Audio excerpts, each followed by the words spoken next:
Okay, every once in a while I have a student. I've even had this discussion with adults, maybe some parents or friends of mine. They say, "Oh, you teach art. Um, how do you grade art? How do you grade a kid? Because isn't that their ability? Or if some kids are different abilities, how do you grade them?" And the answer is you get a grade on how much you've grown, how much you've learned from where you started to where you finished. But in order to understand where you are, there's also an assessment. An assessment is kind of like this person is here or this person is here. Often I do that at the very first day of art. I mean, they just got to give kids an assessment. But I think it's worthy to look at my assessment and understand the things that we're looking for in fifth grade. Um, and I want you, you're probably somewhere on the scale. And believe it or not, most of my students who do this assessment, this is not to have to do with the grade, fall somewhere between 0 and 1 when they come in. And hopefully when they leave, most kids get to 2 or 3. They move up on the scale. Fives are reserved for my absolute best. I mean, 5 is like a kid graduating from high school who's a student. And 4, I have some 4s and 5s in my class over the years, but they are far and few between. Although a couple years ago, like last year, I had 2 girls scoring 4 and 5 from their assignment when they started off as a 2 and a 3. All right, so there are 3 main areas that I'm looking for. Observational drawing, which we've done a lot of this year. The second one's the theme. We haven't talked a lot about this, but I want to talk about the theme and then the execution of those 2 ideas and how you put them together. Okay? What I have the students do, what I'm going to have you do, is find an object in your house. Could be a game or part of a toy or something like this. This is a little stingray. I have my things are like little toys that I found at a Hobby Lobby. There's a little pig. There's a horse you could do. There's a little astronauts and this is this a space station maybe?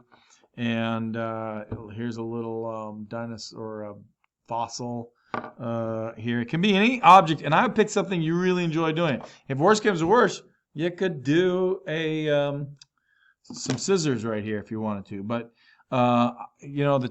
find something that you find interesting. It can be bigger. You are going to sketch it. You're going to draw it. So don't go, oh, I'm going to draw it. Let me pick something super simple like this tape, right? Well, that's actually a bad thing to do because I can't tell where you are on that, and you can't excel if you don't try something a little bit challenging. So pick something with like a lot of detail and shapes that you can work on.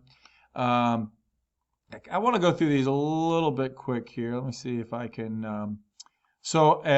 In the category of observation, all right. If you don't observe anything, obviously you get 0. But if you begin to do a recognizable object, you get a 1. Okay. In the very first beginning of fifth grade, a lot of kids, if they draw a flower, might draw a flower like that in a really, really simple background, like just the sky.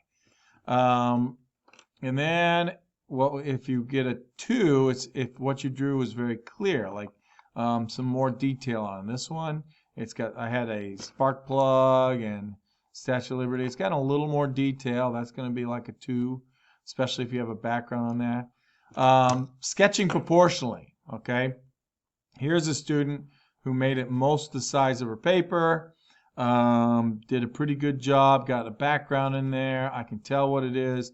It's not just a fish, it's the fish that I gave her. So some more detail on it. And then the last 2 is like showing detail that maybe people don't notice normally. And then 5 is like the best, clear execution of detail and proportions. Okay, that's observation. Next one, the category is theme. All right, so if you just have like that one up there with just the background, with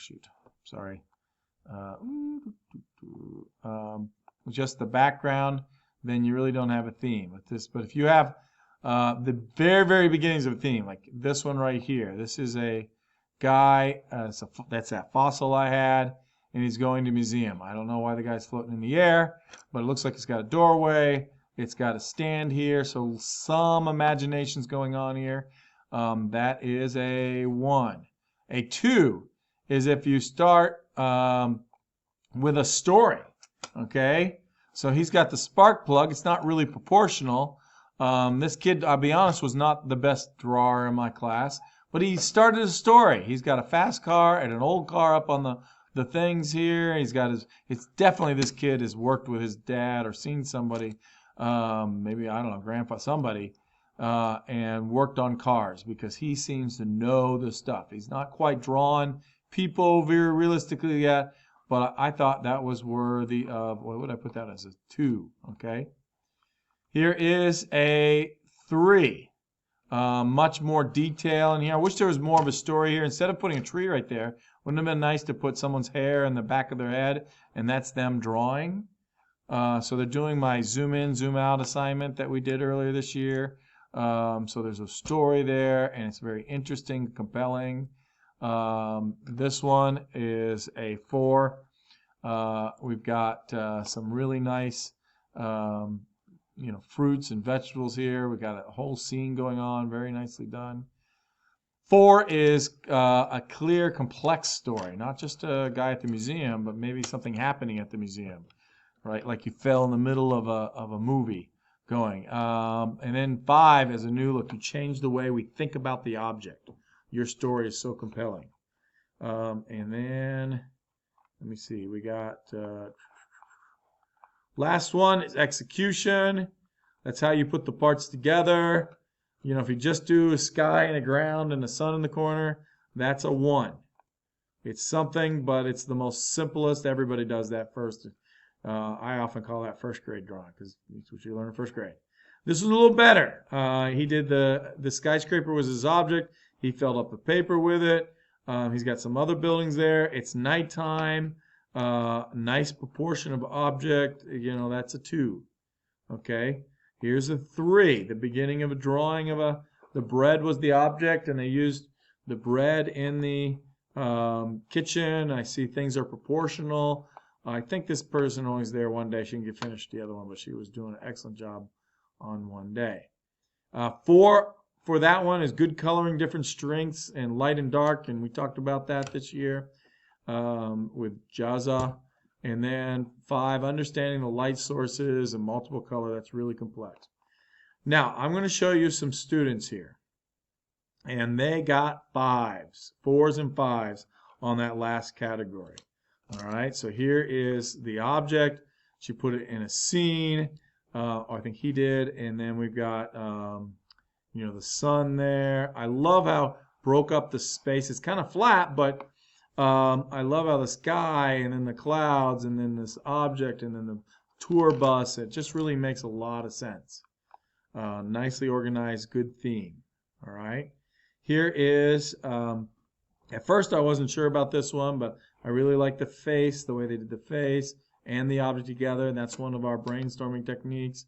And this person's getting me a bread. That's a dumpster in the background. So maybe this person is hungry. So there's a story going on. It's nicely proportioned, good drawings all around. This was one of my students. She just blew me away she did that little stingray there, and she did her face in it. She also did the face one. And look at the coloring. It's just A+ work here. This is kind of fun. This is the spark plug. The kid didn't know what it was, so he made it into a robot, and he made some other robots that he found online. He's giving the bread to, I don't know, this kid down there. Interesting, fun story. It doesn't have to be serious to be a story. Here is that pig and the satellite in the same picture. I can't believe she challenged herself to brainstorm, and she did a little of both. So pig for winning invention is, an invention must have been that thing up there, and it's got the breakfast cereal in there. Just amazing. That was my student a couple of years ago. She did such a good job with that. This student, 5s all around. I've taught over 20 years, almost 30 years. I've only had a couple of these students, so don't get too overwhelmed. But He did abstract versus organic, which we do in clay projects, and he did his monster and superhero together and put it in perspective. And this is definitely 5s all around. So just to show you something to strive for. Like I said, I had one of those in 20-some years. That doesn't happen very often. But well, I want you to find an object today or the next day or so, and then tomorrow I'm going to show you how to brainstorm that to start your final project.